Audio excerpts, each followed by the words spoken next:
नमस्कार दर्शकबिन, आज म रुकुमकोटको थोरै दृश्यलाई अवलोकन गराइदिँदैछु र रुकुमकोटमा घुम्दै क्रममा म आज सानो भिडियो रेकर्ड गरेको छु। अवश्य पनि रुकुमकोट वरिपरिका केही भूभागलाई चाहिँ मैले क्यामेरा मार्फत त्यति राम्रो क्यामेरा नभए तापनि क्यामेरा मार्फत चाहिँ मैले कैद बनाएको छु। अवश्य पनि स्वीकार्नुहोला। यहाँनिर चाहिँ हामीले देखाउन सक्छौँ। यहाँनिर तपाईँलाई मैले थोरै दृश्यहरू देखाइदिएँ।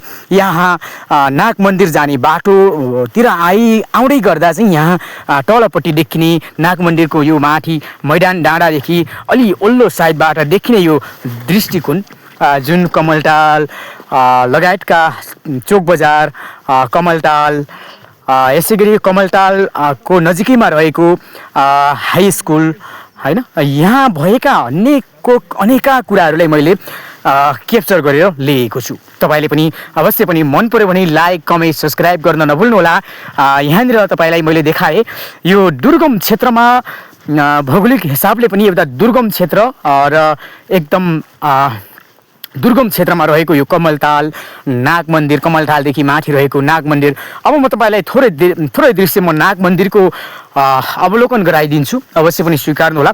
नाग मन्दिरमा चाहिँ नजिकै गएर चाहिँ थोरै म पनि आज फर्स्ट टाइम आएको भएकोले गर्दा मैले पनि यहाँ दृष्टिकोण एकदमै रमाइलो लागिरहेको छ। यहाँ यो दृश्य यसरी चाहिँ यहाँ मन्दिर बनाइएको छ, नाग मन्दिर शिवजीको मन्दिर बनाइएको छ र यहाँनिर शिवजीको मन्दिरसँगै नागहरूको एउटा आकर्षित पार्ने एउटा मूर्ति एकदम राम्रो बनाइएको छ। यहाँ तपाईँहरू पनि प्रदेशबाट अथवा यो रुकुम पूर्व जिल्लाभन्दा पनि अन्य बाहिरबाट हुनुहुन्छ, बाहिर जिल्लाबाट हेर्दै हुनुहुन्छ भने अवश्य पनि तपाईँले यहाँ यस ठाउँ र यो भूभागलाई चाहिँ तपाईँले मजाले आएर भिजिट गरेर यहाँ एकदम रमणीय ठाउँ, स्वर्ग जस्तो यो ठाउँलाई अवश्य पनि अवलोकन गर्न र देख्नको लागि एकदमै राम्रो रहेको छ। अवश्य पनि आउन सक्नुहुनेछ। र यहाँ मैले चारैतर्फ घुमेर चाहिँ तपाईँलाई थोरै दृश्य देखाइदिएँ। अवश्य पनि स्वीकार दिनुहोला, हेरेर साथ दिनुहोला। र तपाईँलाई पनि मन पर्यो, यदि मन पर्छ, तपाईँलाई पनि आउन रहर छ र चाहना छ भने अवश्य पनि कमेन्ट बक्समा गएर हामी पनि आउन चाहन्छौँ भनेर कमेन्ट लेख्नुहोला। तपाईँलाई कन्ट्याक्ट नम्बर पनि अवश्य पनि उपलब्ध गराइनेछ। यहाँनिर हामीले थोरै देखाएँ रुकुम पूर्वको भूमे गाउँपालिका पल्लो साइडमा हेर्ने हो भने भूमे गाउँपालिकाको तल्लो साकिम लगायतका डालीबाङ, भूमे गाउँपालिका 5 को डालीबाङ लगायतका भूमे गाउँपालिका 4 साकिमका दृश्यहरू पनि एकदम मजाले देखिँदछ। यहाँ तपाईँ मजाले आउन सक्नुहुन्छ र यहाँ मनोरञ्जन लिएर जान सक्नुहुन्छ। अझै त के उत्कृष्ट छ भने यहाँ यो ठाउँको महत्त्वपूर्ण कुरा के छ भने अझै पनि युवा युवतीहरू चाहिँ धेरै आउने र बस्ने, यहाँनिर आशीर्वाद ल्याउने र एकदम घुम्ने लायकको छ यो ठाउँ, यो भूगोल अनि यो दृष्टिकोणले हेर्ने हो भने, त्यो राम्रो दृष्टिकोणले हेर्ने हो भने यो भूगोल निकै नै सुन्दरताले भरिएको सुन्दरताको खानी छ। तपाईँ मजाले आउन सक्नुहुन्छ, आएर यहाँ अवलोकन गरेर जान सक्नुहुन्छ, घुमेर जान सक्नुहुन्छ। यहाँ तपाईँले थोरै दृश्य देखाएँ। यहाँ चाहिँ ढुङ्गाले बारिएको यो ढुङ्गाको एउटा भनौँ न ढुङ्गाले बनाइएको यो एउटा गेट छ। ढुङ्गाको बनिएको ढुङ्गोले अटोमेटिक आफूले बनिएको ढुङ्गोको एउटा तपाईँले देख्न सक्नुहुन्छ, गेट पनि देख्न सक्नुहुन्छ। र हामी यहाँदेखि थोरै पर साइडमा लाग्छौँ। हिँड्दै गर्दा तल रुकुम पूर्वको रुकुमकोट त्यो पल्लो डाँडाबाट हेर्दै गर्दा एकदम रमणीय, एकदम रमाइलो दृष्टि छ। यहाँ आएर तल्लोपट्टि मैले अवलोकन गरेँ। थोरै पर जाने हो भने नमस्तेको टावर भेट्न सक्नुहुन्छ। मैदान भनेर चिनिने यो भूभागमा परेको छ।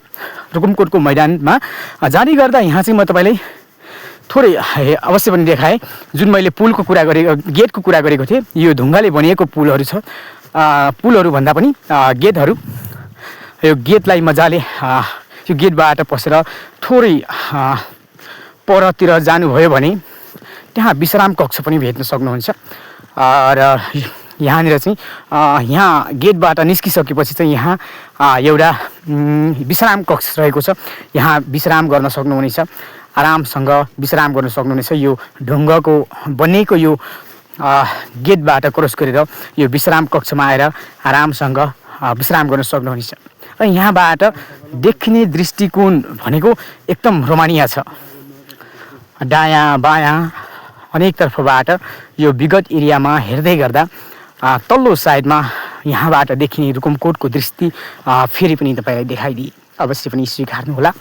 र यहाँ थोरै पल्लो साइडमा हेर्दै हो भने भूमि गाउँपालिका 4 को तल्लो साकिमको यो दृष्टिकोण एकदम रोमानीय छ। यहाँबाट तपाईँ झरेर रुकुम यो पुललाई क्रस गर्दै तल्लोपट्टि देखिने पुललाई क्रस गर्दै भूमि गाउँपालिका 4 साकिम रुकुमतिर, रुकुम पूर्वको साकिमतिर शेरबाङ लगायतका भूमि गाउँपालिका 5 शेरबाङ डालीबाङ अथवा तपाईँ उपल्लो साकिम भूमि गाउँपालिका 5 को र यसै गरी भूमि गाउँपालिका 4 तल्लो साकिमको अवलोकन गर्न सक्नुहुन्छ। यहाँबाट काँडा साकिम, यहाँ काँडातिर पनि अवलोकन यही बाटो भएर काँडाको पनि अवलोकन गर्न सक्नुहुन्छ। यो तपाईँको लागि एकदम अवसरदायी कुरा, एउटा पुल पनि निर्माण भएको छ। र यही पुलबाट नि म अहिले थोरै देरपछि यही पुलबाट नि जानेछु र तपाईँहरू पनि आउन सक्नुहुन्छ। यदि तपाईँ मेरो भिडियोलाई फलो गर्दै हुनुहुन्छ भने यो पुल निर्माण भइसकेको छ। यो पुल निर्माण भइरहँदा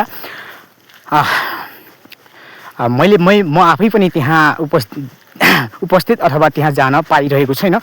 एकछिन पछाडि म तपाईँलाई अवश्य पनि त्यहाँ जाने नै छु, अथवा यस भिडियोमा हाल्न अथवा ल्याउन सकौँला या नसकौँला, किनकि भिडियो धेरै लामो हुने भएकोले गर्दा म पार्ट 2 भिडियोमा चाहिँ तपाईँको माझमा अवश्य पनि त्यो भिडियोलाई चाहिँ लिएर आउने नै छु र साथीसँगी लिएर आउने नै छु। अवश्य पनि धैर्य धारण गरिदिनु होला र सदाबहारको जस्तै नयाँ भिडियोसँगै म तपाईँहरूसँगै उपस्थित हुने गर्दछु।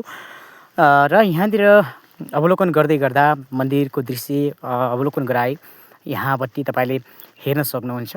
यहाँ चाहिँ एकदमै भनौँ न एउटा भूभाग पनि दुर्गम क्षेत्र भएकोले पनि र त्यति सेवा सुविधा चाहिँ अलिकति उपलब्ध चाहिँ छैनन्। अब पैदल यात्रा गर्नुपर्ने हुन्छ र यहाँतिर भिजिट गर्दै गर्दा मठ मन्दिरको निकै चर्चा छ।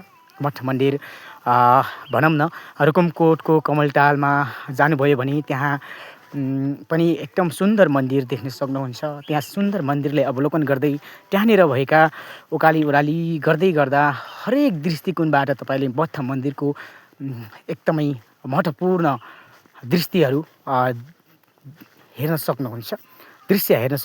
त्यो दृश्यलाई अवश्य पनि अवलोकन गर्न नभुल्नुहोला र नछुटाउनुहोला।